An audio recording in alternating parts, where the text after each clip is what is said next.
સરકારે 17 SDG બહાર પાડ્યા છે, જેમાંથી આજનો અમારો ટૉપિક છે ગોલ નંબર 1, જે છે ક્લાઇમેટ ચેન્જ એટલે હવામાન અને વાતાવરણમાં થતા ફેરફાર.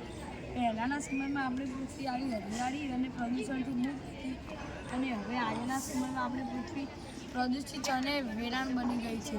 ફેક્ટરીની અંદરથી નીકળતા ધુમાડા અને નદીનું પ્રદૂષિત પાણીના લીધે પણ વાતાવરણ પ્રદૂષિત થાય છે.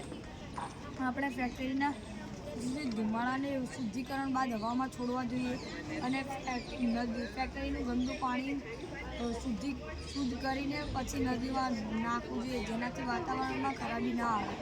આપણે વધુ વૃક્ષો ન કાપવા જોઈએ, તેની ઓરમાં આપણે વૃક્ષો વાવવા જોઈએ, કારણ કે વૃક્ષો આપણને ઓક્સિજન આપે છે અને કાર્બન ડાયોક્સાઇડ લે છે. તે માટે આપણે સૌર ઉર્જા અને પવન ઉર્જા જેવા અખૂટ ઉર્જાના સ્ત્રોતનો ઉપયોગ કરવો જોઈએ, જેનાથી વાતાવરણ શુદ્ધ રહે. આપણે પેટ્રોલિયમ અને ડીઝલ પર ચાલતા વાહનોનો ઉપયોગ ઘટાડવો જોઈએ. તેના બદલે આપણે પબ્લિક ટ્રાન્સપોર્ટનો આપણે ઉપયોગ કરવો, જેનાથી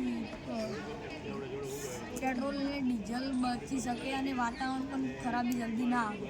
એની ઓરમાં આપણે ઇલેક્ટ્રિક પર ચાલતા વાહનોનો પણ ઉપયોગ કરી શકીએ.